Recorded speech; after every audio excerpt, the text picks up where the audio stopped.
Welcome back to the channel, Coin Lovers. Today, we're focusing on one of Australia's smallest and most overlooked treasures, the 10-cent coin.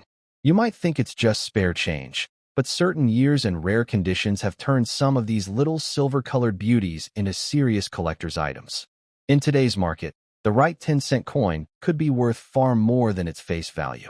Let's get started. First up, the 1970 Australian 10-cent coin is more than just a piece of change from the decimal currency era.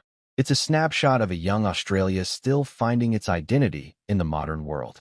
Introduced just 4 years after the decimal system replaced pounds, shillings, and pence, the 1970 10-cent coin carries with it a unique place in the nation's coinage history. While millions were struck for circulation, coins in very fine condition today are becoming harder to find, giving them an increasingly important role in the collections of savvy numismatists. The coin's reverse design, created by master engraver Stuart Devlin, features one of the most instantly recognizable and elegant images in Australian coinage, the male superb lyrebird. With its long, ornate tail feathers curling in a display of beauty, the lyrebird is captured mid-step, almost dancing across the coin. Devlin's artistry ensures that even in very fine condition, the fine details of the feathers, the bird's posture, and the background remain impressive, making this coin a favorite among collectors of Australian wildlife designs. On the obverse, the 1970 10-cent coin bears the Arnold Machin portrait of Queen Elizabeth II. This portrait, first introduced in 1966, shows the Queen facing right and wearing the Girls of Great Britain and Ireland tiara. The inscriptions read Elizabeth II, Australia 1970. Even in very fine condition, the portrait retains depth and definition, with the tiara's detail still visible, though with some light where that reflects its honest time in circulation. The coin was minted in copper-nickel alloy, 75% copper and 25% nickel, giving it a distinctive silver-gray appearance. Weighing 5.65 grams and measuring 23.60 millimeters in diameter, with a milled edge, the 10-cent coin was built for durability.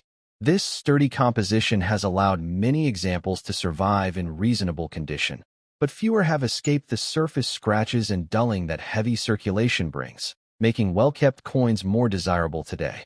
In 1970, the Royal Australian Mint struck over 32 million of these coins.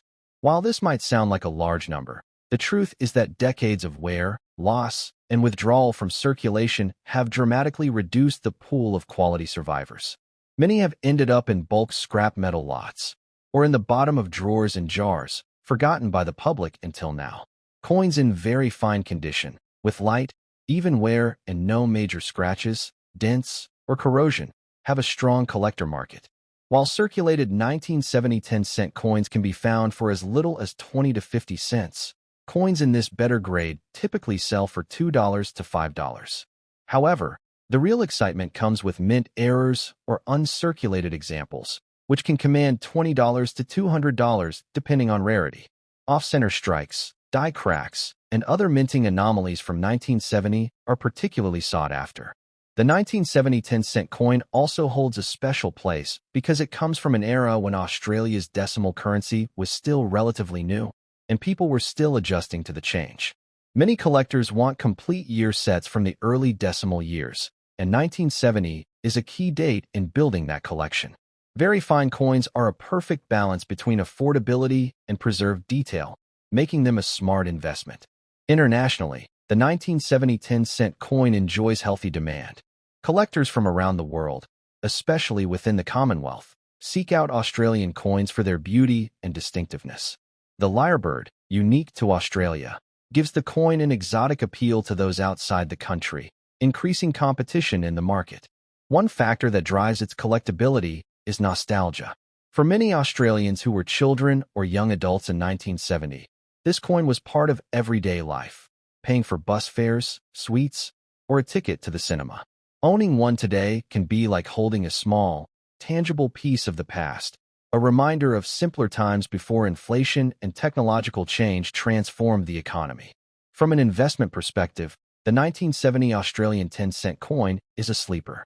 Prices for high-grade examples have been creeping upward over the past decade, and as surviving numbers in quality condition continue to drop, the potential for appreciation grows. Collectors who set aside a few now may find themselves holding coins worth much more in the years to come.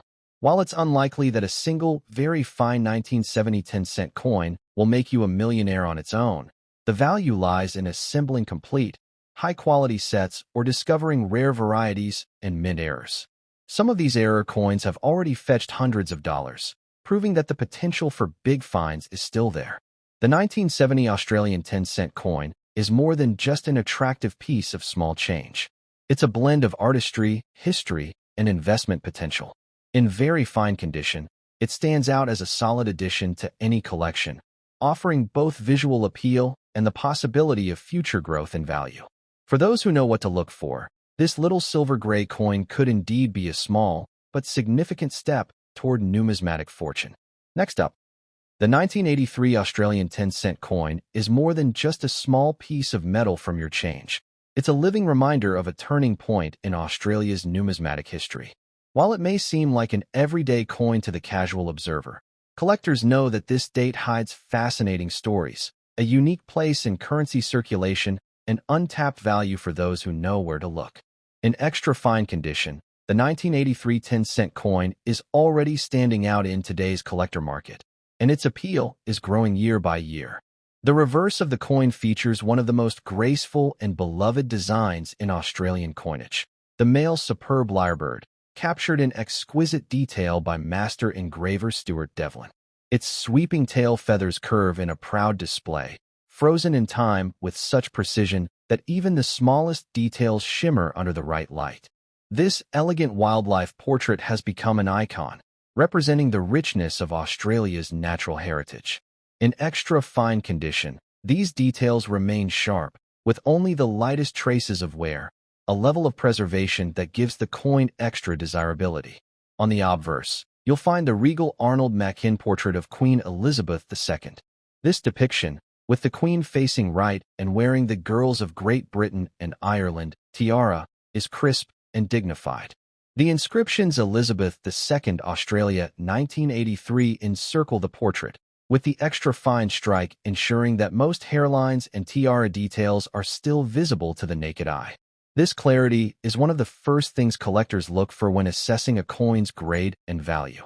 The coin specifications remain consistent with earlier issues: 5.65 grams in weight, 23.60 millimeters in diameter, and struck in a durable copper-nickel alloy of 75% copper and 25% nickel.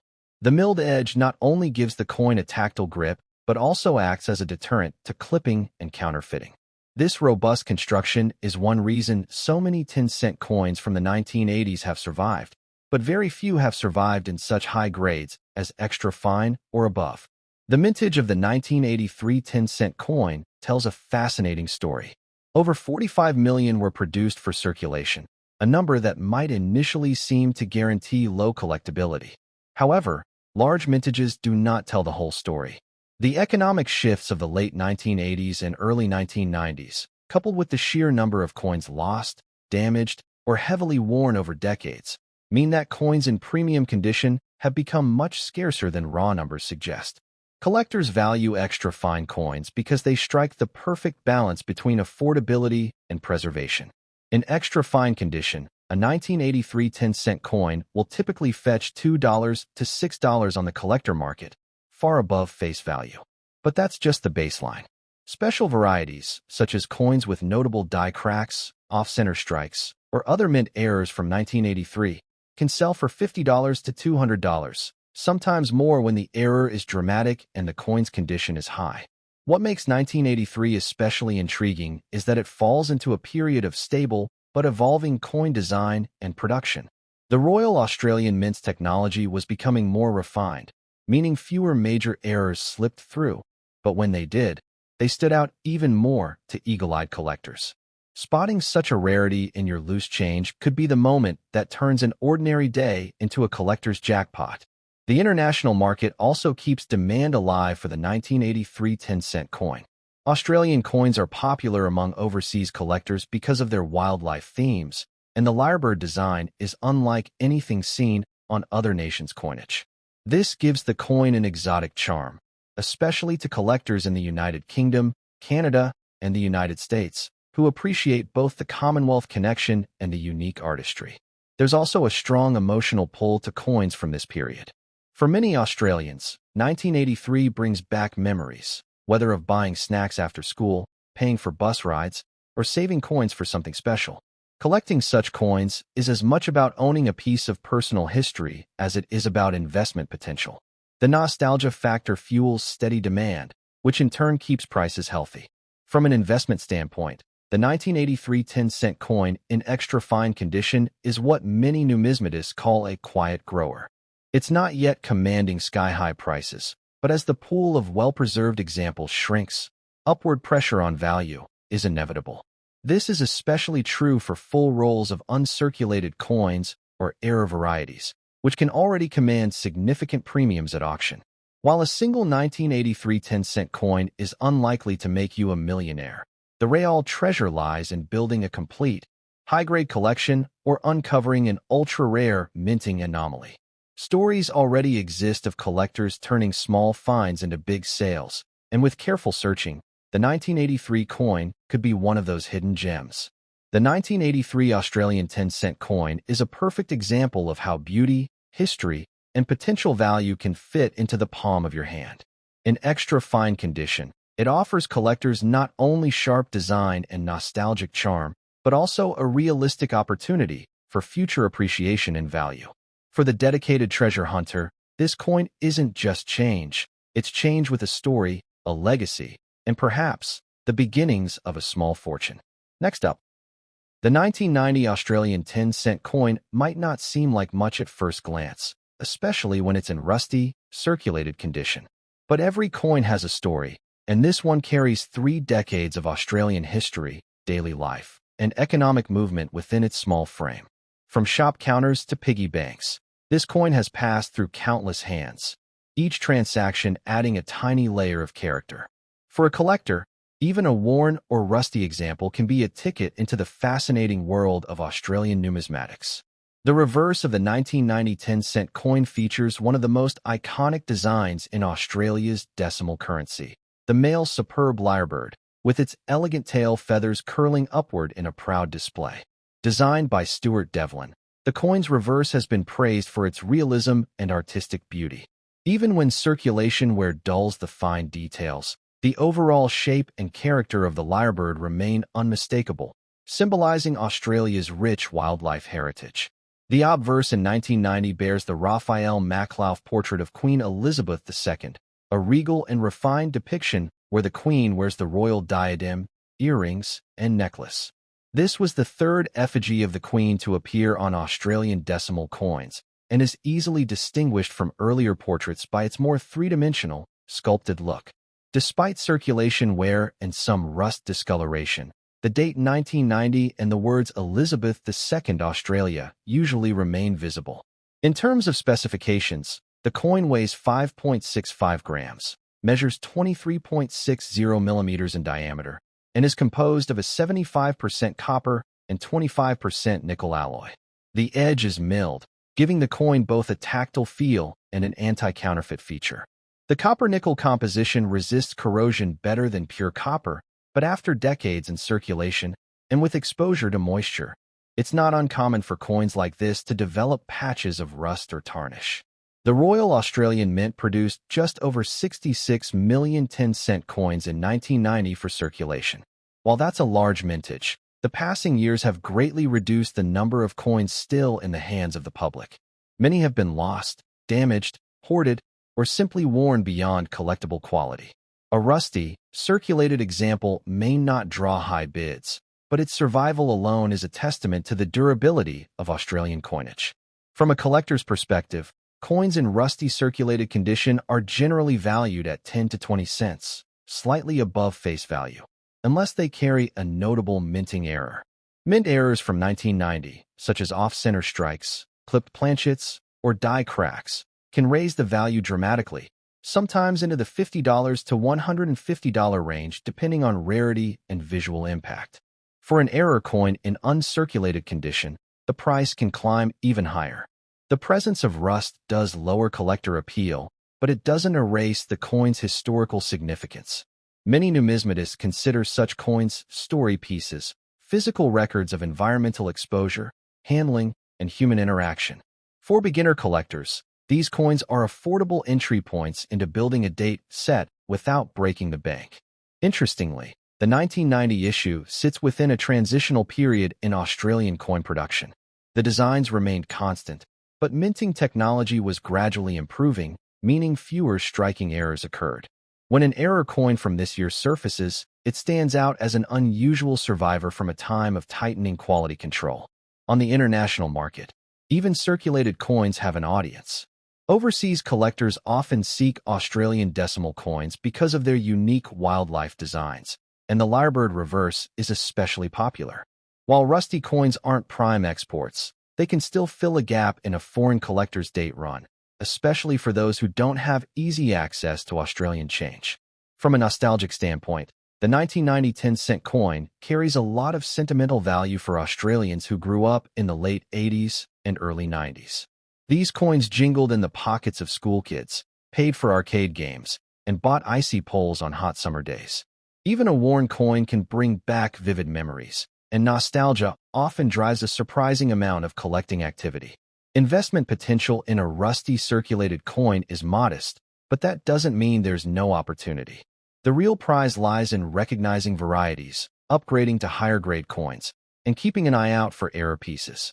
As time marches on, all 1990 dated coins will become scarcer, and even lower-grade examples may appreciate slightly as supply continues to shrink. While it's unlikely that a single rusty 1990 10-cent coin will make you a millionaire, it can be the spark that ignites a rewarding collecting journey. Some of the greatest coin collections in history started with a single worn coin found in loose change. With knowledge, patience, and a bit of luck, that humble start can grow into something extraordinary.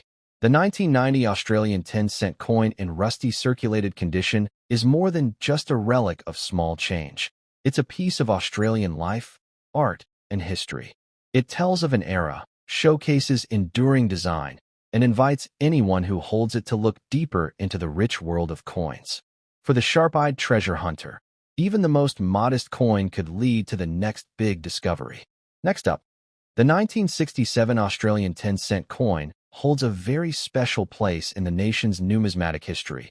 It was part of the very first series of decimal coins introduced when Australia shifted from the old pounds, shillings, and pence system to the decimal currency we know today.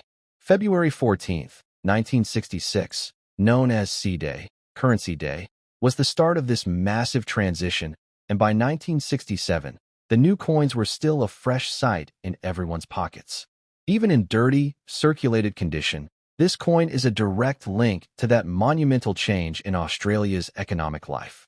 The reverse design, created by the legendary Stuart Devlin, showcases the male superb lyrebird, an Australian bird famous for its extravagant tail feathers and remarkable ability to mimic sounds from its environment.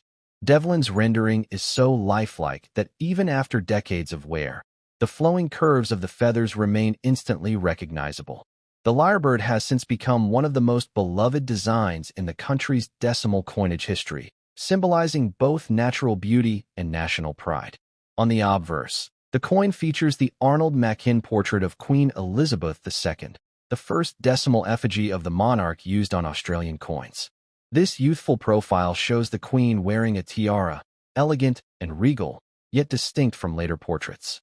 Around the edge, the inscription reads Elizabeth II, Australia, 1967, a clear date marker that cements its place in the very beginning of Australia's decimal journey. In terms of specifications, the coin weighs 5.65 grams, has a diameter of 23.60 millimeters, and is composed of a 75% copper and 25% nickel alloy. The edge is reeded, both as a security measure and a tactile identifier for the visually impaired. The copper-nickel composition is resistant to corrosion, but coins that have been in circulation for decades, especially those in dirty condition, often carry surface grime from years of handling and environmental exposure. The 1967 10-cent coin had an enormous mintage. Over 83 million pieces were produced by the Royal Australian Mint. While this means they are not considered rare in basic circulated grades, The early decimal coins are still in high demand from collectors who wish to build complete date sets or own a tangible piece of Australia's coinage history. Dirty examples may not attract premium offers, but they still retain collector interest because of their historical significance. In dirty condition, the coin's market value is modest, often just 10 to 30 cents, unless an error is present. However, certain striking errors from 1967, such as misaligned dies, broad strikes, or off-center strikes, can boost values into the $50 to $200 range depending on severity and eye appeal.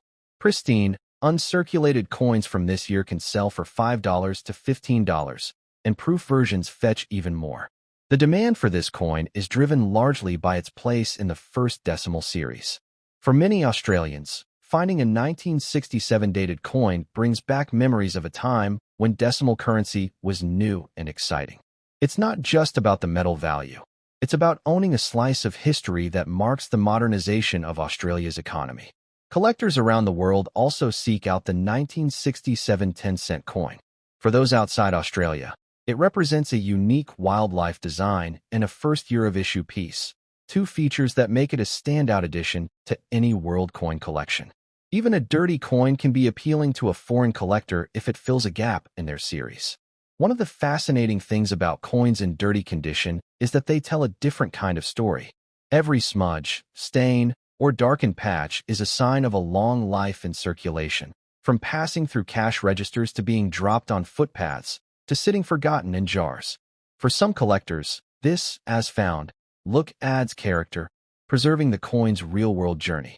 The investment potential of a dirty 1967 10-cent coin might not make you rich overnight, but it can be the start of something much bigger.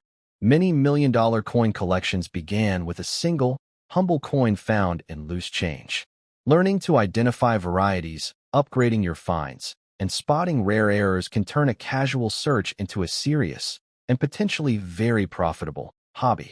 As time passes, even common-date coins like the 1967 10-cent will become scarcer in circulation. Most are gradually being pulled out by collectors, melted down, or simply lost. In the long term, this shrinking supply will push values up, even for lower-grade coins. The smartest collectors know that securing key historical dates now, even in humble condition, is a long-term play. The 1967 Australian 10-cent coin in dirty condition may not be a gleaming showpiece, but it's a treasure for anyone who values history, art, and the stories embedded in everyday objects.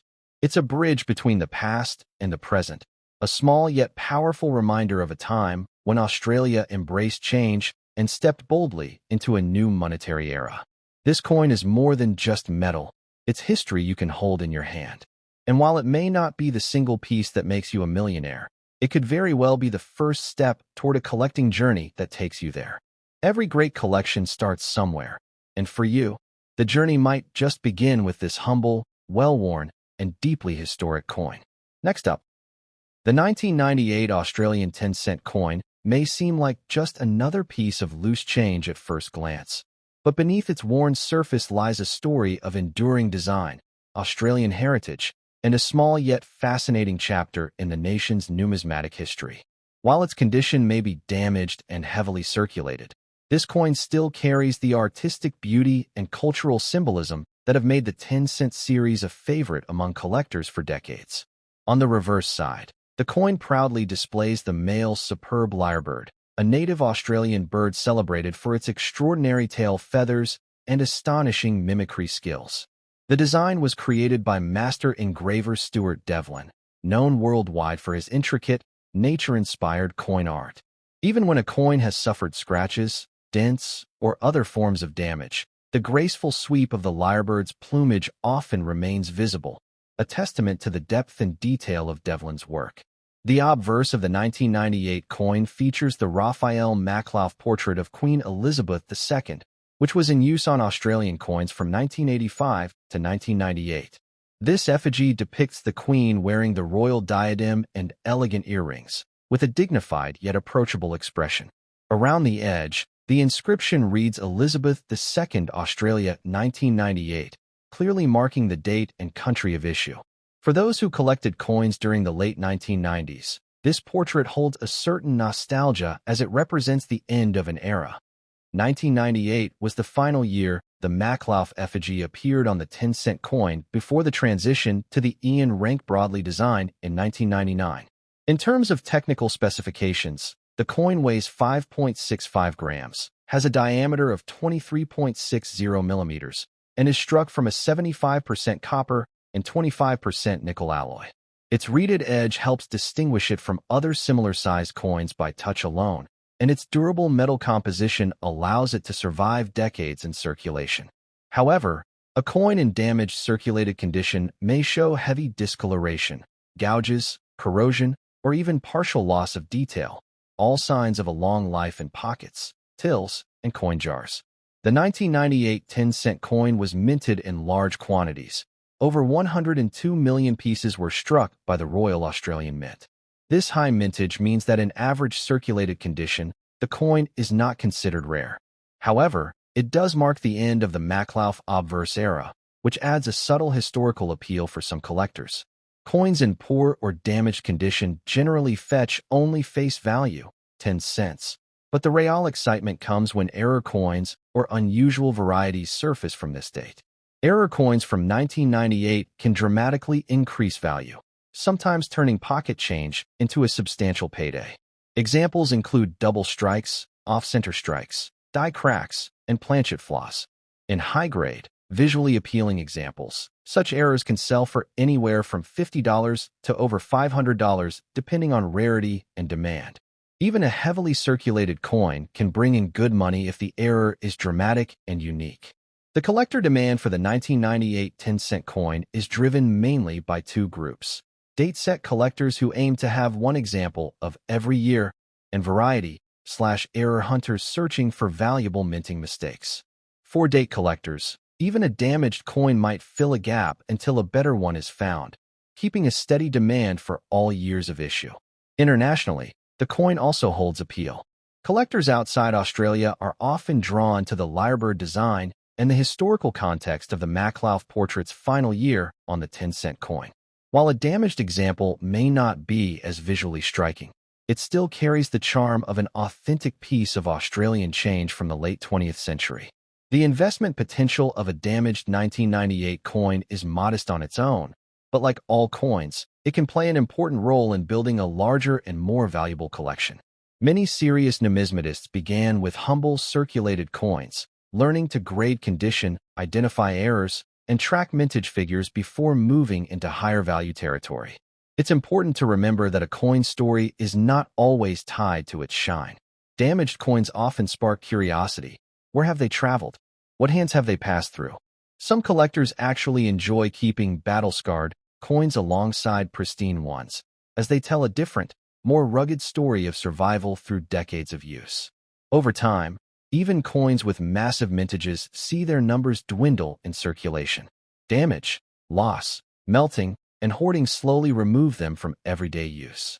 As the decades pass, coins like the 1998 10-cent, especially those with errors or in uncirculated condition, will become harder to find, increasing their appeal and market value. The 1998 Australian 10-cent coin in damaged circulated condition may never be the centerpiece of a million-dollar auction, but it remains a small yet tangible piece of Australia's currency heritage. It is a reminder that every coin has a place in the grand story of money, and sometimes, even the most worn and battered coins can spark the beginning of a passionate collecting journey. In the end, whether it's a flawless, uncirculated gem or a scarred, well-traveled survivor, the 1998 10-cent coin is part of a timeless design series that continues to inspire collectors around the world. Who knows? That damaged coin in your hand could be the first stepping stone toward building a collection worth far more than you ever imagined.